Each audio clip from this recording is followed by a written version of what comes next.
माधवपुर गांव के सभी लोग आपस में प्रेम से रहा करते थे। वे कभी भी आपस में लड़ाई झगड़ा नहीं करते थे। उसी गांव में एक पेड़ था। उस पेड़ की लोग पूजा किया करते थे और उसी पेड़ के ऊपर मैने का एक जोड़ा रहा करता था, पर मैना का कोई बच्चा नहीं था। इस वजह से मैना का पति उसे बहुत ही मारता पीटता था और वह हमेशा घर से बाहर रहा करता था। मैना बहुत दुखी रहती थी कि काश भगवान उसे एक संतान दे दिए होते तो उसका पति उसे नहीं मारता। मैना अक्सर देखा करती थी कि लोग पेड़ के नीचे आकर के भगवान की पूजा करते थे। जब लोग पूजा करने आते तो मैना भी नीचे वाली डाल पर आकर बैठ जाती और तब तक वहीं बैठी रहती जब तक कि सत्संग खत्म न हो जाए। गांव के लोग भी जानते थे कि यह चिड़िया हमारे भजन कीर्तन को आकर सुनती है। एक दिन की बात है, जब मैना डाल पर बैठकर कीर्तन पूजन सुन रही थी कि उसका पति कहीं बाहर गया हुआ था, तो गांव के लोगों ने सोचा कि आज हम लोग इस मैना को भी प्रसाद दे देते हैं। जब पूजा खत्म हो गई तो लोगों ने आपस में प्रसाद को बांटा और थोड़ी सी प्रसाद पत्ते के ऊपर रखकर मैना के सामने रख दिया। मैना ने प्रसाद को बड़े चाव से खाया और उसने थोड़ा सा प्रसाद अपने पति के लिए भी छोड़ दिया। मैना मन ही मन भगवान को धन्यवाद दे रही थी कि आज उसके भाग्य जग गए, आज उसे भी प्रसाद खाने को मिल गया।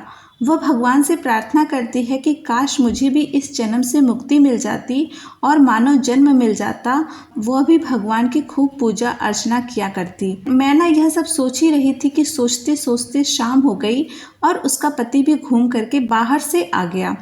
अपने पति को देखकर मैना बहुत खुश हुई और झट से प्रसाद उठाकर उसके मुंह में डाल दिया। प्रसाद के मुंह में पड़ते ही मैना का पति चिल्लाने लगा, तुमने मुझे क्या खिला दिया? तुमने मुझे जहर खिलाया है क्या? तुम मुझे मारना चाहती हो? अरे नहीं जी, मैंने तो आपको भगवान का प्रसाद दिया है। इतना सुनते ही मैना उड़ते हुए नदी के पास गया और अपने मुंह से सारा प्रसाद गिरा दिया। उसके बाद अपनी चोंच को रगड़ रगड़ कर धोने लगा, क्योंकि वह भगवान को नहीं मानता था, वह नास्तिक था। यह सब देखकर मैना बहुत रोई और रोते रोते भगवान से प्रार्थना करने लगी कि भगवान, अगर मैंने सच्चे मन से आपकी आराधना की है तो मुझे इस जन्म से मुक्ति मिल जाए। भगवान ने उसकी सुन ली। मैना घोंसले में बैठकर रो रही थी और रोते रोते ही उसके प्राण निकल गए। जब मैना का पति वापस आया तो उसने देखा कि उसकी पत्नी मरी हुई है, तो उसे यकीन हो गया कि जरूर मैना उसे जहर खिलाना चाहती थी, इसलिए तो प्रसाद खाकर यह खुद मर गई। अच्छा हुआ जो इसको इसकी करने का फल मिल गया। मैना का पति बिल्कुल ही आजाद हो गया था। जहाँ मन करता वहाँ जाता, जब मन करता वापस आता।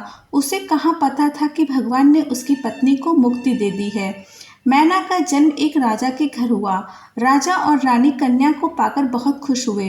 धीरे धीरे वह कन्या बड़ी होने लगी और बचपन से ही वह भगवान की आराधना करने लगी। राजा और रानी भगवान की पूजा नहीं करते थे, वह भी मैना की तरह नास्तिक थे। राजकुमारी बड़ी हो गई और एक दिन वह राजा से कही, पिताजी, मेरे लिए एक भगवान जी का मंदिर बनवा दो, मैं उसमें पूजा करना चाहती हूँ। राजा अपनी बेटी से बहुत प्यार करता था। वह भगवान की पूजा ना करते हुए भी अपनी बेटी के लिए भगवान का मंदिर बनवाया। इसके बाद राजकुमारी मंदिर में जाती, घंटों बैठकर भगवान की पूजा करती। भगवान के प्रति इतनी समर्पित होने के कारण उसे पुनर्जन्म की सारी बातें याद आ गई थी। एक दिन राजा जंगल में शिकार करने के लिए गया था। दिन भर इधर उधर घूमने के बाद उसे कोई शिकार नहीं मिला। जब लौटने लगा तो उसे पेड़ पर बैठा हुआ वही मैना का पति दिखाई दिया। राजा ने उसे तीर मारा और वह मैना नीचे गिर गया, पर वह मरा नहीं। राजा ने सोचा कि चलो इसे मैं अपने साथ लेकर चलता हूँ, आज इसी का मांस हम लोग शाम को खाएंगे। जब वह महल में लेकर आया तो संयोगवश उसी समय राजकुमारी भी वहां उपस्थित थी। कुमारी ने जब देखा उसे तो वह तुरंत पहचान गई कि यह तो उसका पति है। आप इसे मुझे दे दीजिए। लेकिन बेटा, तुम इसका क्या करोगी? राजकुमारी की जिद की वजह से राजा ने उस मैना को राजकुमारी को सौंप दिया। राजकुमारी उसे ले जाकर के उसकी मरहम पट्टी की।